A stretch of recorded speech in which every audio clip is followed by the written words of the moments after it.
शिक्षा में गुणात्मक सुधार को लेकर शासन और प्रशासन न केवल लगातार कोशिश कर रहा है, बल्कि स्कूल की चौखट तक बच्चों को पहुंचाने के लिए कई प्रयोग भी किए जा रहे हैं, जिससे गांव के बच्चे बेहतर शिक्षा प्राप्त कर सकें और उनका भविष्य संवर सके। लेकिन यहाँ स्थिति इससे उलट है। यहाँ नौनिहालों को शिक्षा तो दी जा रही है, लेकिन विद्यालय की चौखट पर नहीं, बल्कि विद्यालय से बाहर पेड़ों के नीचे।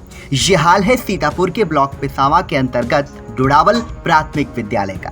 यहाँ स्कूल में कक्षाएं न होने पर अध्यापकों को बच्चों को आम के बगीचे में पढ़ाना पड़ता है, जहाँ पर चारों तरफ झाड़ियां और तालाब भी हैं, जहाँ हमेशा जंगली जानवरों का खतरा बना रहता है। और आपको बता दें कि जब विद्यालय कक्षा 5 तक है और विद्यार्थियों की संख्या कुल 105 है। वहीं जब प्रधानाचार्य राधे श्याम से पूछा गया तो उन्होंने कहा कि जब विद्यालय में कक्षाएं नहीं हैं, तभी इसी कारण बच्चों को आम के बगीचे में अध्यापकों द्वारा पढ़ाते हैं। और जब ज्ञापन के बारे में बातचीत की गई तो उन्होंने कहा कि हमने वीडियो साहब को ज्ञापन भी भेजा है। तो वीडियो साहब ने कहा है जैसे ही विद्यालय के लिए पैसा आएगा, वैसे ही तुरंत कक्षाएं व मरम्मत कराई जाएगी।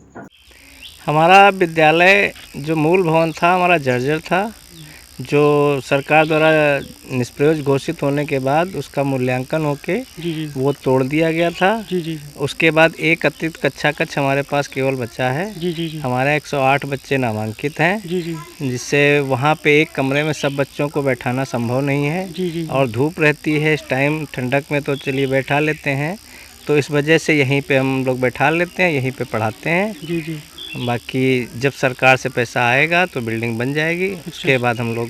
तो यहाँ पे जो बच्चे बैठे हैं यहाँ पे दिक्कतें होती होंगी, क्योंकि कीड़े मकोड़े आजकल मतलब बाहर निकलते हैं, बच्चे मतलब देख के डर जाते हैं, ऐसा कभी यहाँ पे हुआ है? ऐसा फ़िलहाल कोई नहीं, लेकिन ये थोड़ा बहुत कीड़े उड़े तो आ ही जाते हैं। बाकी बहुत बड़े जानवर यहाँ पे नहीं, क्योंकि एकदम विद्यालय से लगा हुआ जगह है ये। और यहाँ पे ग्रामीण लोग, मंदिर भी है पास में, ग्रामीण लोग भी आते जाते रहते हैं, ऐसा कोई दिक्कत नहीं है।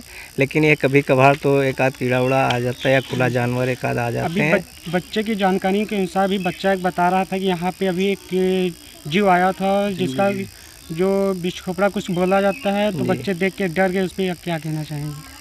कभी कभार छोटे मोटे जानवर आ सकते हैं, क्योंकि बाघ है, थोड़े बहुत आ जाते हैं। बाकी हम लोग यहाँ पे रहते हैं और कोशिश करते हैं कि हम लोग पहले से ही सतर्क रहते हैं, देखभाल रहते हैं बच्चों की। विद्यालय को चेक करने के लिए कोई अधिकारी वगैरह आया? कैसा क्या विद्यालय है, बच्चे कहाँ स्थित, मतलब सही से बैठ पा रहे हैं कि नहीं बैठ पा रहे हैं? कभी आई जाँच वगैरह? हाँ, हमारे ब्लॉक से ARP वगैरह सब आया करते हैं। जी। मैंने सबको सूचना दे दी है, जिले पे भी सूचना दे दी है। लेकिन जैसे ही बताया गया है, जैसे ही नव निर्माण का पैसा आएगा, पैसा भेज दिया जाएगा और नए बिल्डिंग का निर्माण किया जा सकेगा। सब क्या क्या दिक्कतों का सामना करना पड़ रहा है यहाँ पर जो बाग में कक्षाएं चल रही हैं, इसके लिए तो क्या क्या दिक्कतों का सामना आ रहा है आपके सामने? जी, दिक्कत तो ये होती है, जैसे बारिश जब कभी होने लगती है तो समस्या बहुत ज़्यादा आ जाती है कि एकदम से बारिश होने लगी तो एकदम से सब बोरी बिस्तरा यहाँ से उठा के भागना पड़ता है। तो एक ही कमरे में सबको थोड़ी देर खड़े रखते हैं, जब बारिश बंद होती है तो फिर बैठालते हैं। एक कमरा होने की वजह से दिक्कतें तो रहती हैं। अब सवाल ये उठता है कि जब शिक्षा के लिए करोड़ों का बजट पास होता है, तो इस तरह से बच्चों को पेड़ों के नीचे पढ़ाकर उनकी जिंदगी खतरे में डालकर इस तरह से विद्यालय बनवाने के लिए पैसों का इंतजार क्यों करना पड़ रहा है? VTV न्यूज के लिए अंकित कुमार की रिपोर्ट।